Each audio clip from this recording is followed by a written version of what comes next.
پەرلەمانتێرێکی پارتیەژێ 3 ملیار دۆلارەکەی کابینەی نۆوەم قەرز نییە، پابەندی داراییە. ئەمە ئەوەسەکەوا ێژێ شەل نییە، بەس پایەکی نییە. هەر یەک شتە بەرە ئەمە تەواوی تۆ.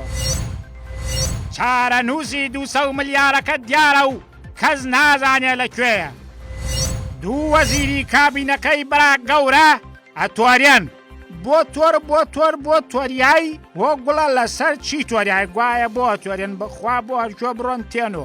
ئەمانیش لیژنەیەکیان گەڕەکە بۆ بینیارین بیانهێرینەوە ئابزانم. بۆ تۆرایی دادە لەسەر چی تۆرای بۆ تۆری کرد و تۆرایی تۆچە بۆ کەوکێنێنای. مەرحەباتان لێوێ لە پرتەخەبەرەوە هەواڵەکانتان پێشکەشەکەی. لیزا فەلەکەدین کاکەیی ئەندامی پەرلەمانی کوردستان لە لیستی پارتی هاماژەیوە ئەوە کردووە ئەو 3 ملیار دۆلارەی هەندێ پەرلەمانتار وەک زیاوبوونی قەرز لەسەر کابینەی نۆیەم هەژماریان کرد. قەرز نییە، ئەی چییە؟ ئەوە پابەندی دارایی حکومەتە کە پەیوەندی بە موچەی فەرمانبەرانوە هەیە. براوەکەوە خوێنم بۆی بەخوا هەرەمەمان ماو ئەمیش زیاوکەن بۆی پابەندی دارایی. جا خاتون گیان ئەتوانی پێمان بێژی جیاوازی قەرز و پابەندی دارایی چییە؟ نە بە فەخری عالەم ناتوانی، بەس من پێوی ێژم جیاوازیەکەی هیچ نییە. ئیتر باسیشی مەکە با جیاوازیەکەی نەکەم وە چاوتە. ئەو پەرلەمانتێرە باسی لەوەش کردووە کە کۆی گشتی پابەندیە داراییەکان. بخوا ئەوە نە قورسە پابەندیە دارایی، زلیەکەن شتەکە لێمان بۆی سەرمان لێ بشەوێ خوا سەرتان لێشێنێ. پابەندیە داراییەکان لە ئەستۆی حکوومەتی هەرێم تا ڕێکەوتی 30 نیسانی 2020 بریتی بوو لە 28 ملیار و 477 ملیۆن دۆلار. زۆرە ماشەڵا خوا بەرەکەتی تێخا. دەی باشە دایکی دایکم 28 ملیار دۆلار وەکە مەزانی تۆ گوایە. دەی خۆوا بڕوا 2 ساڵی تر ئەوێ بێژین خۆشمان بفرۆشین بەرە بەخوا پارەیش ناکەین کەڵکی هیچمان پێوە اینجا خەرزەکانمان نادرێتەوە.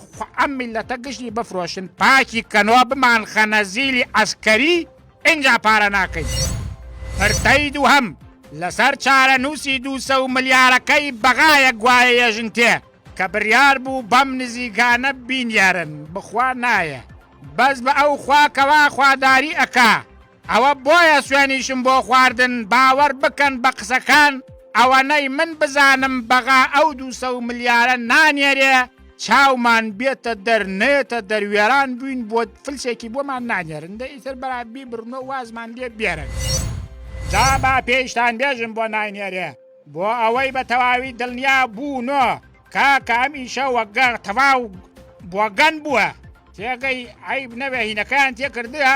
بەرادەرێ پێی وتم ئەمە ئیتر ئەمە شتەکە لە سەرچاوەیەکی ڕاستەوە بۆم هاتووە زۆریش سیخەم وا پێی ێژێ ئەم وعد و عودی ناردنی 200 ملیارە کەوە تەلەفۆنێکی نێوان سەرۆکی حکوومەت وە سەید خوا بیپارێزێ. دەستنوێژم هەیە باسی سەی مسەفای کازمی ئەەکەم خوا هەردووکتان نەپارێزیەوە پیاوە ئەوە وتم باها دڵیان خۆش بێ لە سەرەتاوە خوانەتان پارێزەواتان پێکردین نایەت. پرتەی سێهەم و کۆتاییەکەی لەسەر 2 وەزیری کابینەی نوێیەمی نۆیەمە یان نوێیە هەردایەمە نوێیە بە فەخری عالەم هەتا ئیسا هەر وەگوێ گواسە هەتا ئیسا بەڕێزان تا ئیسا نۆ کابینەمان تێپەڕاندووە گشتی نوێ یعنی هەر یەک کابینێ یەک حکومە و یەک عەقڵە و ترەرەوەسە. بە پێی هەواڵەکە ئاوات شێخ جەناب و خاڵید چوانی نیگەرانن لە هەڵوێستی فراکسیۆنی پارتی و بێدەنگی حکوومەت بۆیە هەردووکیان نەچوونەتەوە بۆ دەوام و بەو هۆیەشەوە کۆبوونەوەی ئەنجومەنی وەزیران نەکریا. بۆ نەکریاوە چونکە چەند وەزیرێک مۆڵەت بوون و ئەوانیش پەیوەندیان پێوە کردن ڕایان گەیاندە بایکۆتی کۆبوونەوەی ئەنجومەنی وەزیران ئەکەن. هەر ئێوەمان ماو ئێوەش بایکۆتی کەن.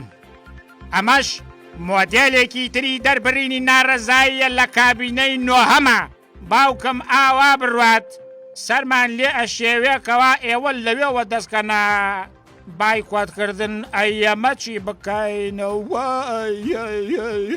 ماڵی کاوەلم ئەی بۆ و خوا گشتان بڕوانەوە با خۆم بێم وە 4 ڕۆژرێکی خەمۆ وە سولحی عەشایری ئێوە گەرگەرەکتانە هەڵوێز وەرگەرن بە تەواوی لەم کابینەیە بکشێنەوە ئەو کات ئێمەش وەمان دەڕەکەوێت سەرۆکی حکوومەت وە تەنیا هیچی پێ ناکرێت نەوەڵای هیچی پێ ناکرێت ئێوە دەورتان دا و بەڵێ قوربان و ها قوربان و نەوەڵا قوربانی بوو ئەکەن ئەیتراوە سەرەگرێ و بەم شەوەیە کۆتاییم وە پرتەکان هاورد خوا تەوفیقی هەموو لایەکتان بات و ئێوە ئەسپێرم و ئەو خوای کەوا پاردە زایە ناکات